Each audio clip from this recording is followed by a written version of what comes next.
दोस्तों, आज से हम इस सीरीज में इंडियन फिलोसॉफी यानी भारतीय दर्शन की शुरुआत करने जा रहे हैं। सफर लंबा है और अगर आपका साथ रहा तो यह सफर यूं ही कट जाएगा। इस सफर में हम भारतीय दर्शन को विस्तार से समझने की कोशिश करेंगे। आशा करता हूँ कि आपको यह प्रयास पसंद आएगा। तो चलिए शुरुआत करते हैं। लगभग सभी भारतीय दर्शन आत्मा में विश्वास करते हैं। चार्वाक का अपवाद छोड़े तो भारतीय दर्शन का लक्ष्य मोक्ष को प्राप्त करना है। भारतीय दर्शन के अनुसार दुख और बंधनों का कारण मनुष्य का अज्ञान है।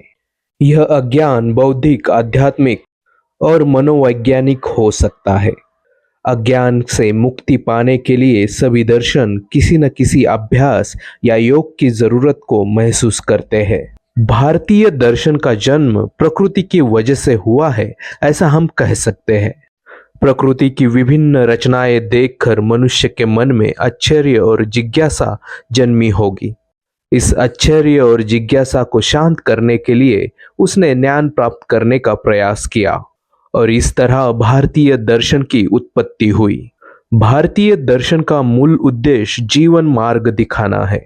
उपनिषदों में ऋषियों ने प्रार्थना की है, अस्तोमा सदगमय तमसोमा ज्योतिर्गमय मृत्युया अमृत गमय, जिसका मतलब होता है असत से सत की ओर ले चल, अंधकार से प्रकाश की ओर ले चल, मृत्यु से अमरता की ओर ले चल। दरअसल उपनिषदों को हम भारतीय दर्शन का मूल स्रोत मान सकते हैं। भारतीय दर्शन यह स्वीकार करता है कि दर्शन जीवन के लिए उपयोगी है। सभी दर्शनों में दुख से मुक्ति पाने के मार्ग दिखाए हैं। दुखों के कारण के लिए सभी भारतीय दर्शन प्रयास करते हैं उस दुख को समझने का, और इसी तरह सभी भारतीय दर्शन उस दुख से मुक्ति पाने का भी प्रयास करते हैं।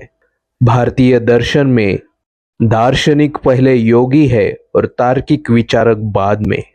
भारतीय दर्शन की उत्पत्ति जीवन से होती है और विभिन्न शाखा और संप्रदाय से होकर यह पुनः जीवन में प्रवेश करती है।